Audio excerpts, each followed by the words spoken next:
রোজ রোজ একই রকমের ব্রেকফাস্ট খেতে আমাদের কারোরই ভালো লাগে না। তাই আমি আজ আপনাদের দেখাবো সুজি দিয়ে একটি ব্রেকফাস্ট রেসিপি, ঝাল সুজি।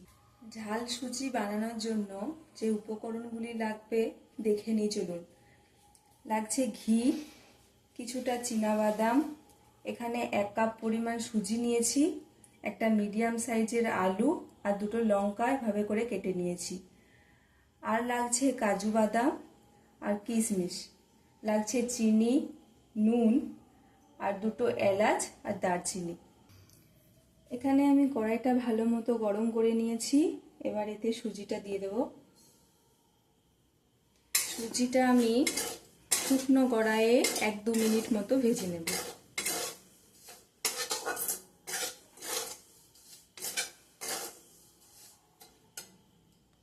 ফ্লেমটা মিডিয়াম টু লোতে রেখে ভেজে নেবেন। সুজিটা হালকা লাল হয়ে আসবে, এরকম সময় আমি নামিয়ে নেব। এবার এই একই কড়াই আমি দিয়ে দেব 2 টেবিল স্পুন রিফাইন অয়েল আর 1 টেবিল স্পুন ঘি।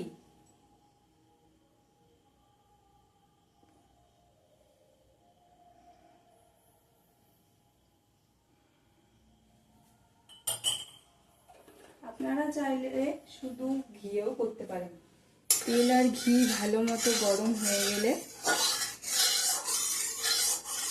এতে আমি চীনাবাদামটা দিয়ে দেব।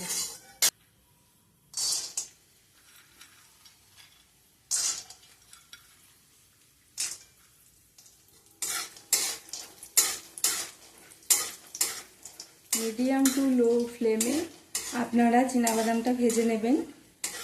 হাই ফ্লেমে দিলে চীনাবাদামটা পুড়ে যেতে পারে। দেখুন চীনাবাদামটা হালকা বাদামি রঙের হয়ে এসেছে। এবার আমি এটা নামিয়ে নেব।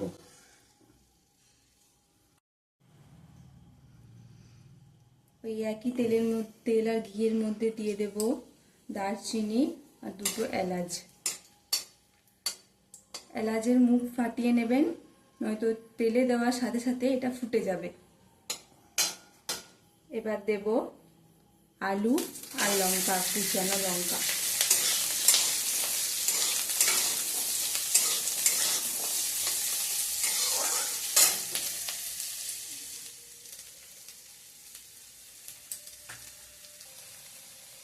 আলুতে আমি অল্প পরিমাণ হলুদের গুঁড়ো দিয়ে দেব।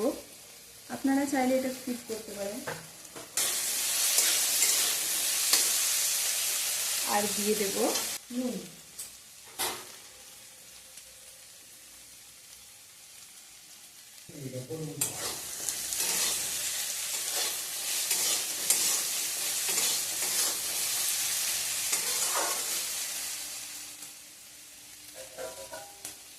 প্রসেসটা একটু তাড়াতাড়ি হওয়ার জন্য এটা আমি ঢাকা দিয়ে সেদ্ধ করে দিচ্ছি আলুটা। আলুটা আমার ভাজা হয়ে গেছে। এবার এতে আমি দিয়ে দেবো কাজু ও কিশমিশ।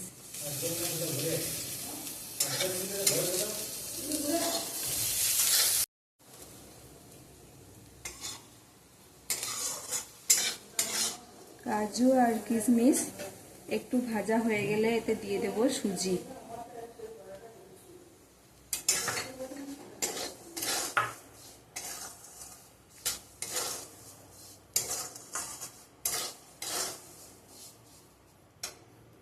এবার এতে দিয়ে দেব অল্প পরিমাণে জল।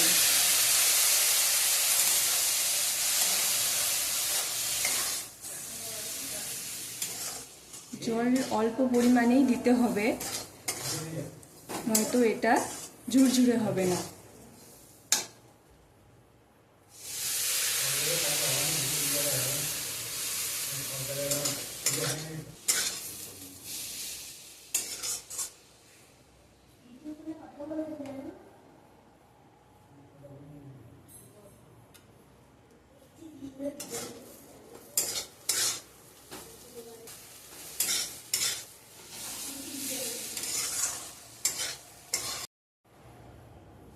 এতে আর অল্প নুন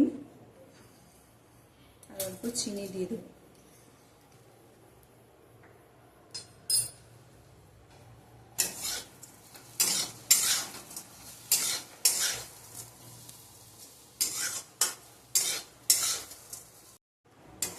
সুজিটা একটু ঝুরঝুরে হয়ে আসলে দিয়ে দেব চীনাবাদাম।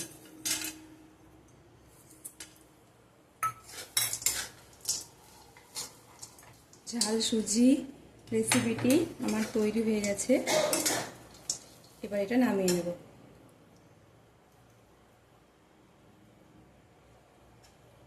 অবশ্যই নামানোর আগে আপনারা নুন আর চিনির পরিমাণটা দেখে নেবেন।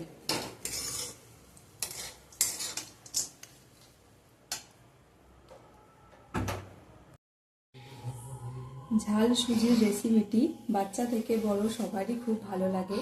এটা আপনারা বাচ্চাদের টিফিনেও দিতে পারেন, তবে এক্ষেত্রে লঙ্কাটা স্কিপ করতে পারেন। এক্ষেত্রেও কিন্তু টেস্টের পরিমাণ একই থাকবে। এটা অবশ্যই বাড়িতে বানিয়ে দেখুন, কেমন লাগলো কমেন্ট করে জানান। Thank you.